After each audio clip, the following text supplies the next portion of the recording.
오늘 하나님께서 우리에게 주신 말씀은 구약 창세기 1장 1절로 5절과 신약의 말씀 누가복음 14장 34절로 35절의 말씀입니다. 먼저 구약의 말씀 창세기 1장 1절로 5절의 말씀 제가 봉독하겠습니다. 하나님 말씀 받들어 읽을 때에 우리 주님의 계시 음성을 듣게 되시기를 바랍니다.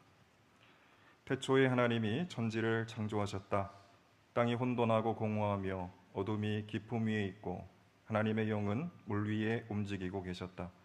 하나님이 말씀하시기를 빛이 생겨라 하시니 빛이 생겼다. 그 빛이 하나님 보시기에 좋았다. 하나님이 빛과 어두움을 나누셔서 빛을 낮이라고 하시고 어둠을 밤이라고 하셨다. 저녁이 되고 아침이 되니 하루가 지났다. 아멘. 신약의 말씀 누가복음 14장 34절로 35절 말씀입니다. 이제 제가 말씀을 받들어 읽겠습니다. 소금은 좋은 것이다. 그러나 소금이 짠맛을 잃으면 무엇으로 그것을 짜게 하겠느냐? 그것은 땅에도 거름에도 쓸 데가 없어서 밖에 내버린다. 들을 귀가 있는 사람은 들어라. 아멘.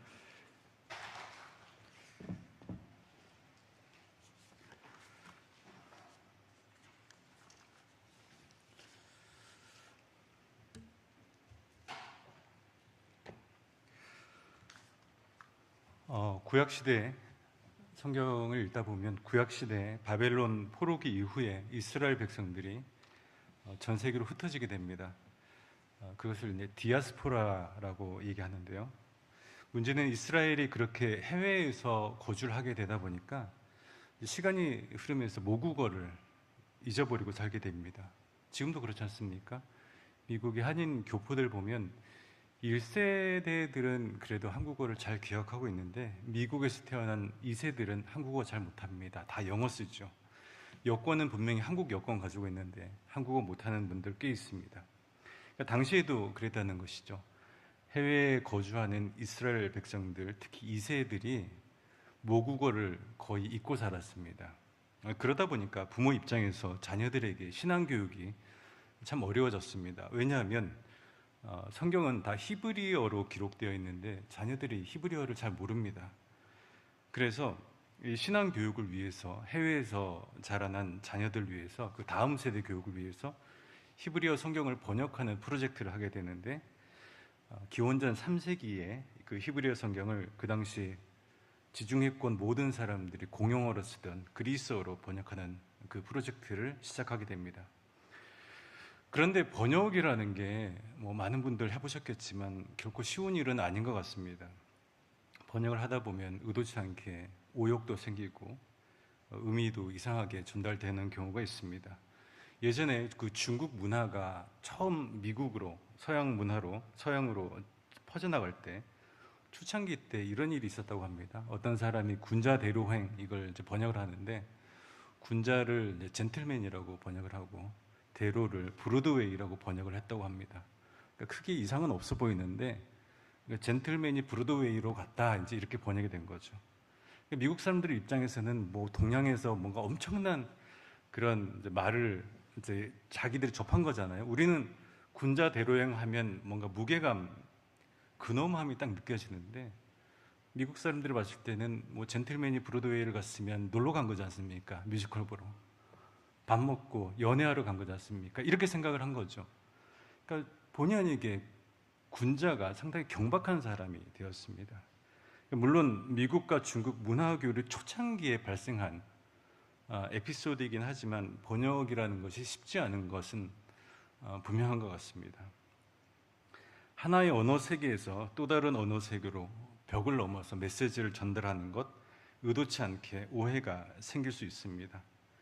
이처럼 고전 하나 번역하는 것도 이렇게 어려운데 종교 경전 번역하는 것은 더더욱 조심스럽고 어려운 일입니다.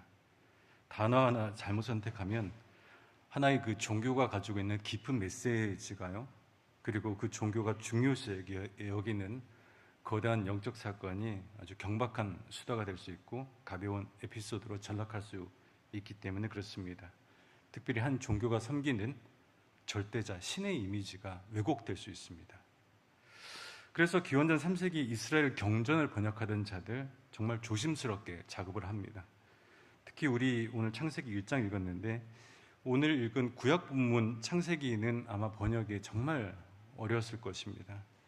왜냐하면 유대인들이 가장 귀하게 여기는 책이고요. 특별히 천지창조 이야기가 담겨져 있습니다. 하나님이 어떤 분이신지가 잘 드러나는 본문입니다. 그래서 단어 하나하나를 정말 조심스럽게 번역해야 될 필요가 있었을 것입니다. 1장을 번역하는데 3절까지는 그렇게 어렵지는 않았을 것 같아요. 객관적인 상황을 묘사하는 것이니까요. 그런데 아마 4절이 아마 어려웠었을 것 같습니다. 왜냐하면 4절에 그 토브란 단어가 나오는데 히브리어로 하나님의 마음을 표현하는 그 첫 번째 단어가 4절에 나옵니다. 우리 오늘 본문 읽었지만 하나님이 보시기 좋았다라고 이렇게 나왔습니다.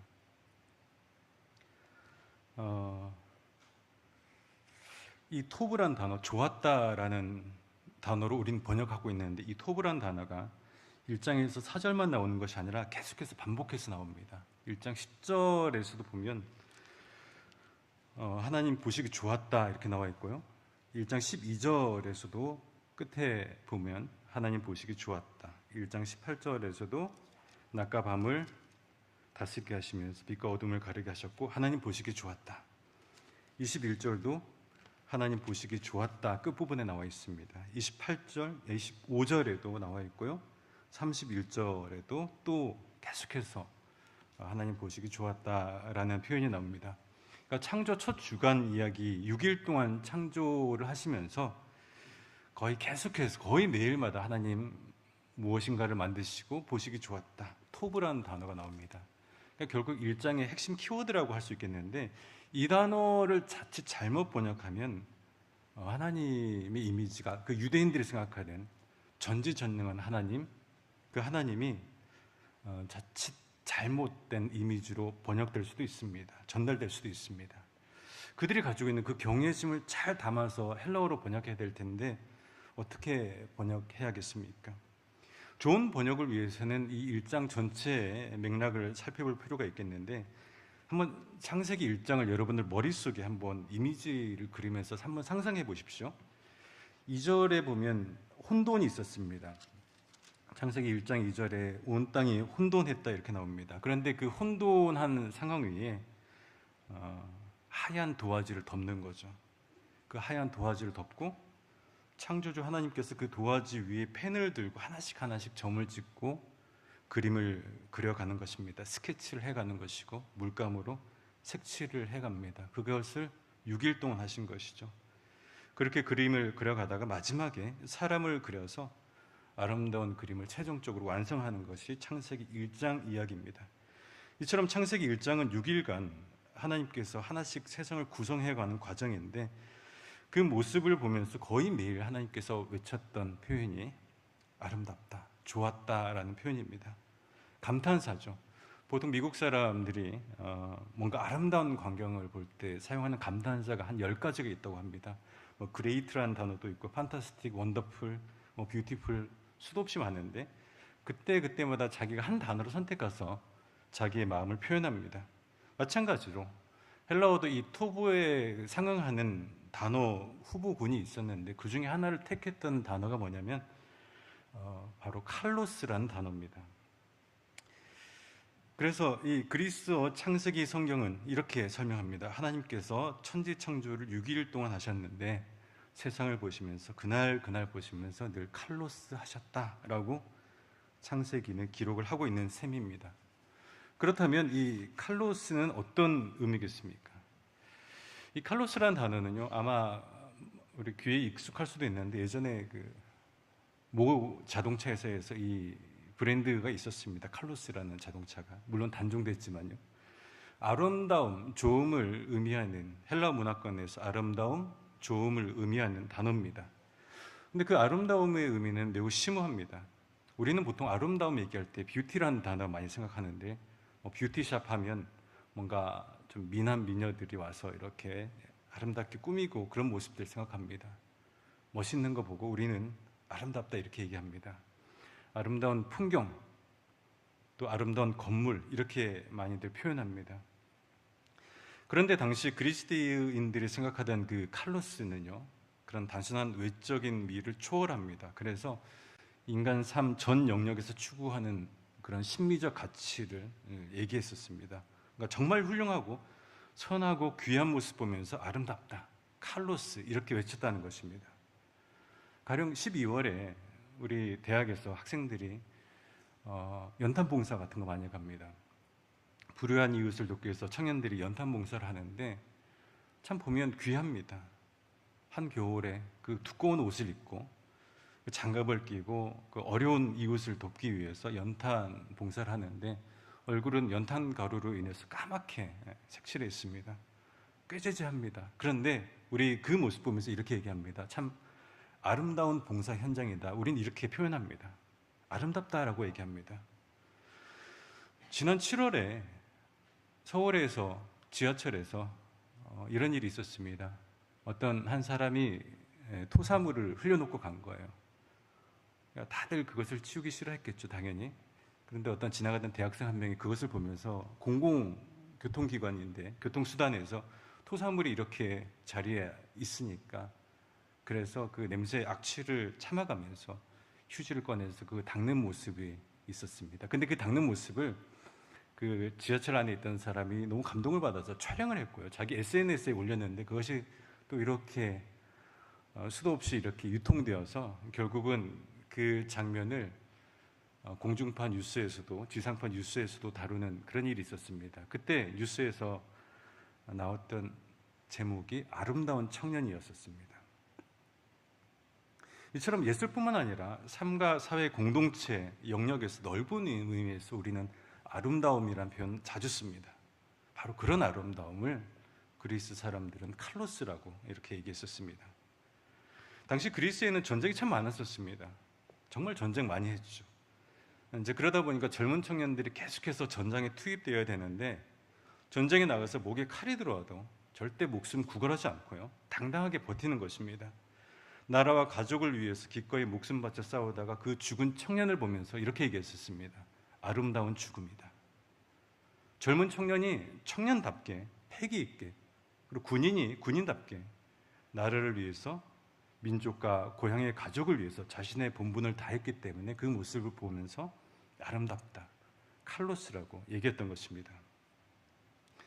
이처럼 바로 한 존재가 자신의 위치에서 자신의 본분을 인식하고 공동체를 위해서 맡은 일을 합당하게 감당해서 모든 것이 조화를 이루는 것, 그것을 그리스어로 칼로스라고 얘기했었습니다. 플라톤의 국가라는 책에 보면 이런 얘기가 나옵니다. 한 나라가 아름다워지려면 어떻게 해야 되느냐? 아름다운 국가가 되기 위해서 꽃을 많이 심고 도심 환경을 잘 정비한다고 해서 나라가 아름다워지는 것은 아니라는 거예요.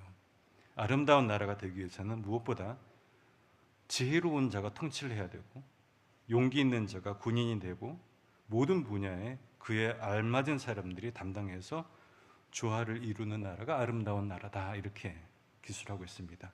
쉽게 말하자면 좋은 정치인이 뽑혀서 정치인답게 나라를 잘 다스리고 또 군인은 합당한 사람이 군인이 되어서 군인답게 나라를 잘 지키고 선생은 선생답게 학생들 잘 가르치고 학생은 학생답게 공부 열심히 하고 어른은 어른답게 어른 노릇하면서 후속 세대들을 잘 양성하는 나라, 그 모습들이 조화와 균형을 이루는 것이 바로 아름다운 나라라고 이렇게 얘기하는 것입니다.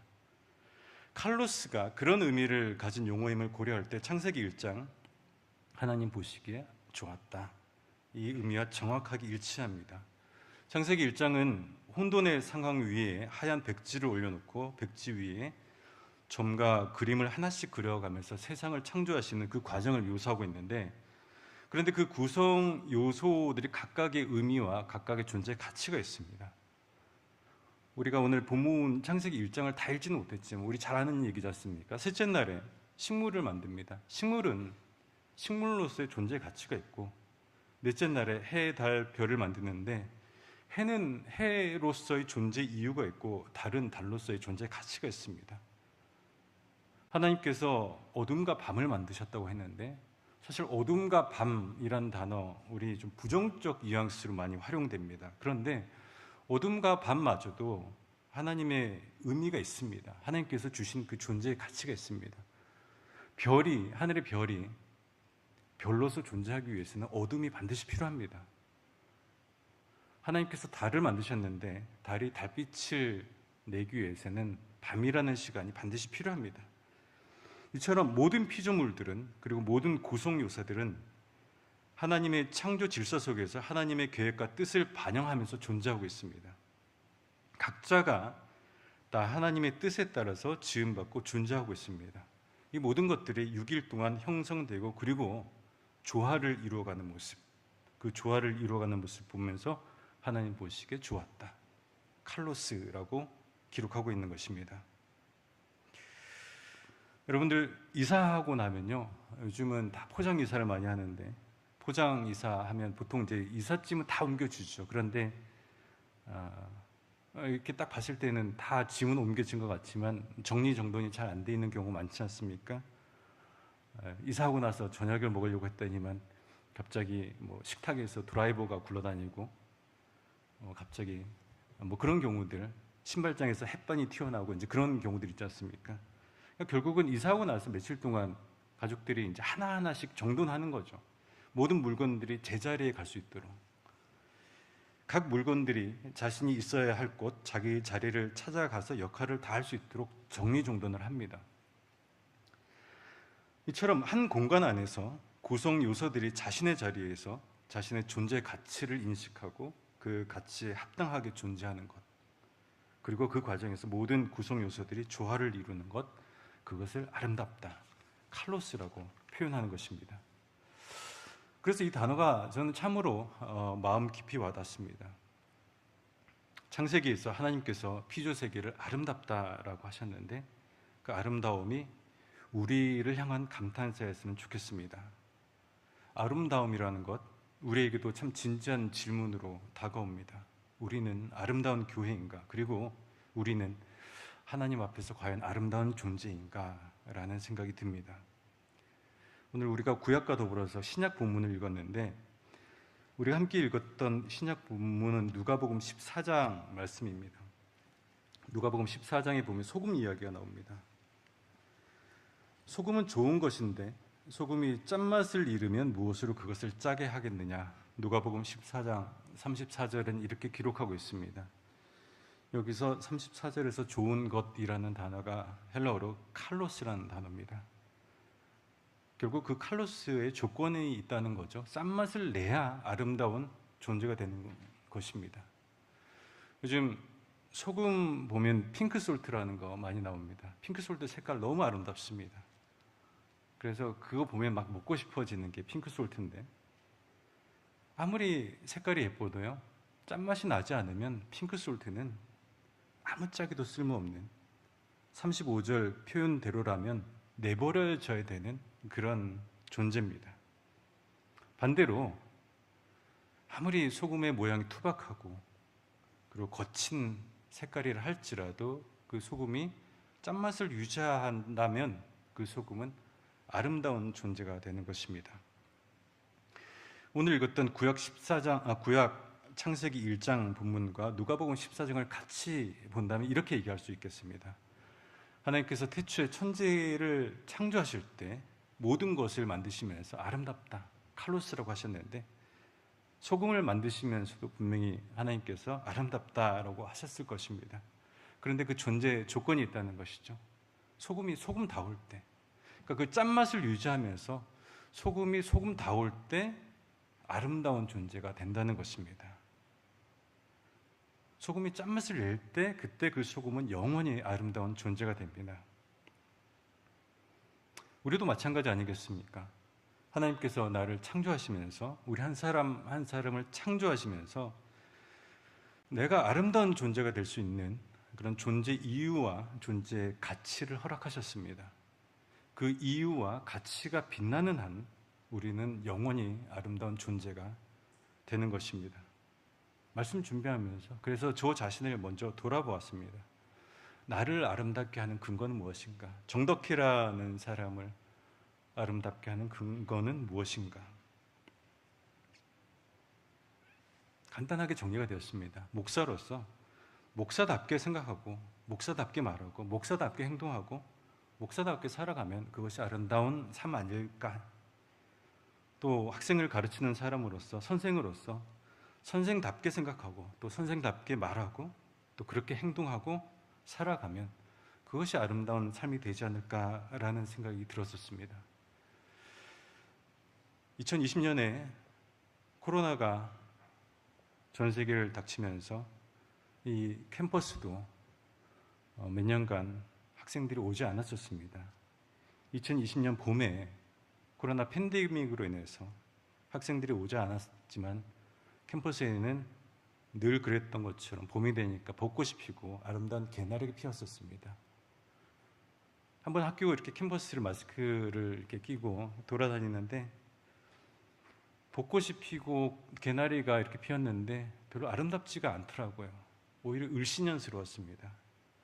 아무래도 그 이유는 캠퍼스가 아름다운 이유는 꽃이 피어서 아름다운 것이 아니라 학생들이 그곳에서 공부를 열심히 하고 같이 토론하고 또 미래에 대한 꿈과 비전을 키워나갈 때 캠퍼스는 아름다운 공간이 되는 것이기 때문에 그랬던 것 같습니다. 학생도 마찬가지일 것 같습니다.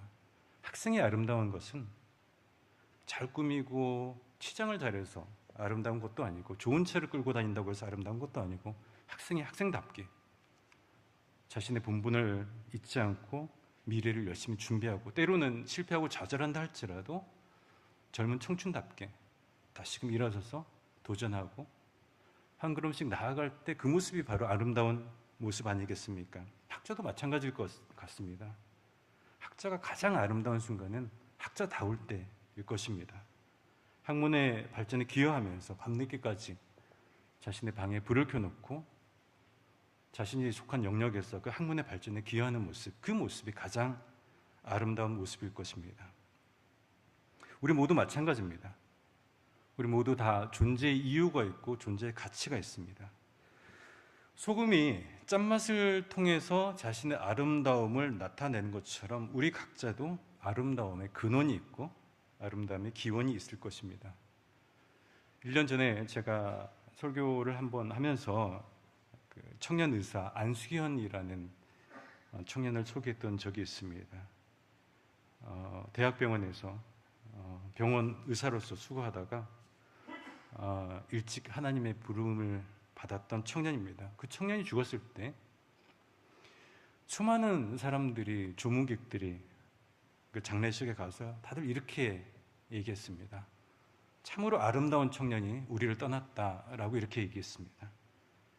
수많은 사람들이, 그를 알았던 수많은 사람들이 그 청년을 향해서 아름답다고 했던 이유가 무엇일까? 그 청년 늘 자기 책상 위에 포스트잇으로 하나의 메모를 붙여놨었습니다. 바로 코람데오, 하나님 앞에서 라는 글귀를 붙여놓고 늘 그 글귀 앞에서 기도하면서 묵상했습니다. 하나님 앞에서 자신의 존재의 이유를 늘 묵상했고 자신의 존재 가치를 찾았던 청년이었었습니다.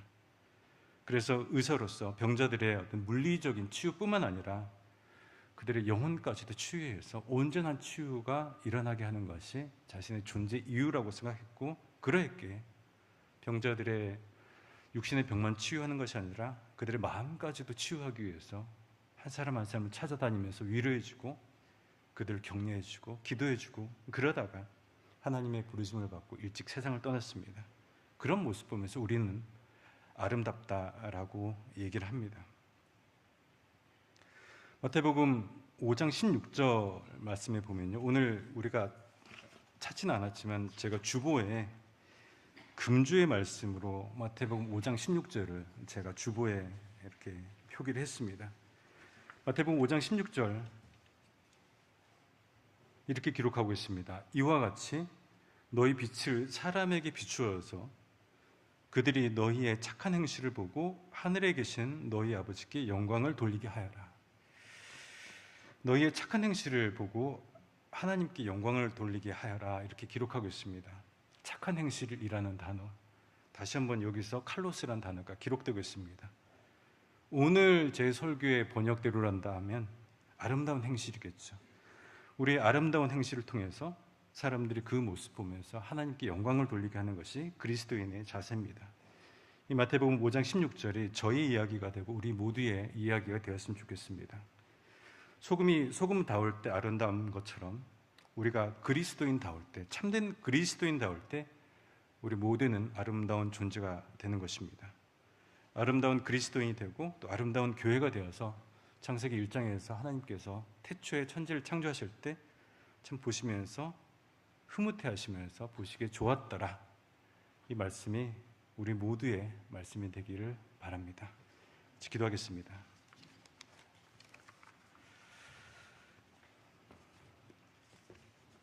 사랑과 은혜가 충만하신 하나님 아버지, 오늘 우리에게 귀한 말씀 허락하심에 감사를 드립니다. 하나님 말씀 온전히 붙잡고 우리 아름다운 행실을 통해서 아름다운 그리스도인이 되게 하여 주옵소서. 하나님 보시기에 참 좋았더라. 이 말씀을 들을 수 있는 우리 모두의 삶이 되게 하여 주옵소서. 예수 그리스도 이름 받들어 기도하옵나이다.